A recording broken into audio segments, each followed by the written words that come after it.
Why are you acting stupid? This is illegal. It's got to stop, and it stops today.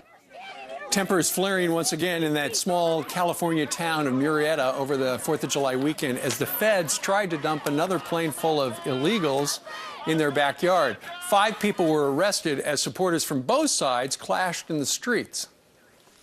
Murrieta does not have the resources to support this influx of people. They should have a chance, just like everybody else comes to America to have a chance. I think we should put them on the bus and send them back. And I realize we can't put them back in Mexico, but they're illegal. They're all victims of gang violence. I'm a mother of 2 children. If I was in the same situation, I would do anything for my children. Douglas Gibbs was one of the protesters who took to the streets. He joins us right now with his wife, Veronica, who happens to be an immigrant herself. She naturalized in 2007. Good morning to both of you. Good morning. Good morning. Actually, it's Virginia. Virginia. Let me ask, so Douglas, why was it important to you to be out there to keep those buses from coming into your town? Well, as somebody that teaches the Constitution, the rule of law is something that's very important to me, and I look beyond just the surface issues. I believe that this is the federal government dictating to a local community their will, and you know, and of course, the health issue, the diseases that are coming across.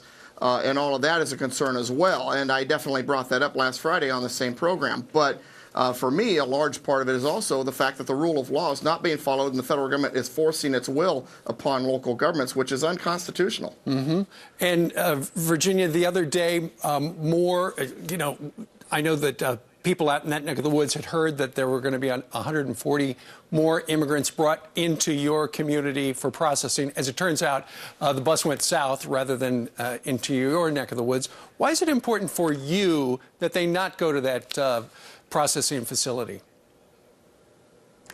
Well, one of the reasons the concerns I have, there was too many people already as it is being brought there. And what concerns me is the health issue.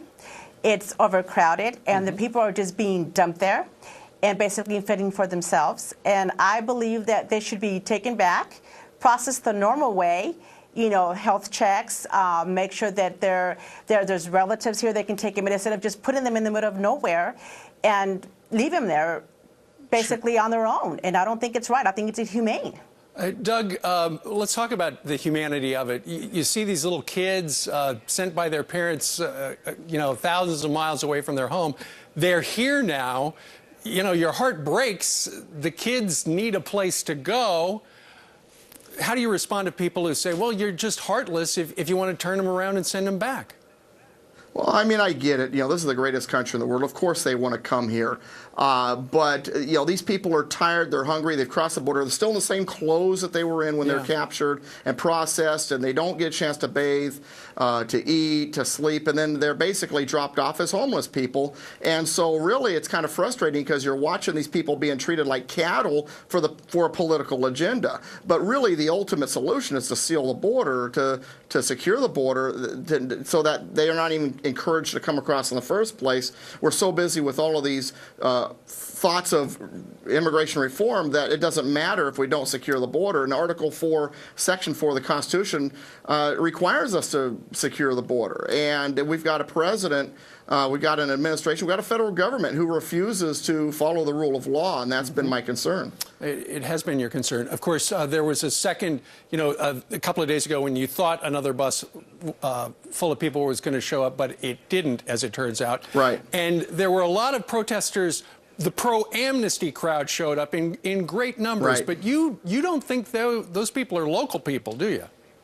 No, they're coming. They're being shipped in from Los Angeles, and 5 of them got arrested for fighting with the police. And this is a very much so a organized effort to try to go oppose us. And meanwhile, we are just a grassroots, just a bunch of Murrieta citizens. There's no organization. We don't even have a Tea Party locally. This is just concerned citizens that have gotten together and said, hey, we've got to stop this. All right. Well, let's see what develops there today, because it seems like every day is different. Douglas and Virginia Gibbs, we thank you both for getting up real early out on the West Coast and joining us. Thank you both. Thank you. Thank you.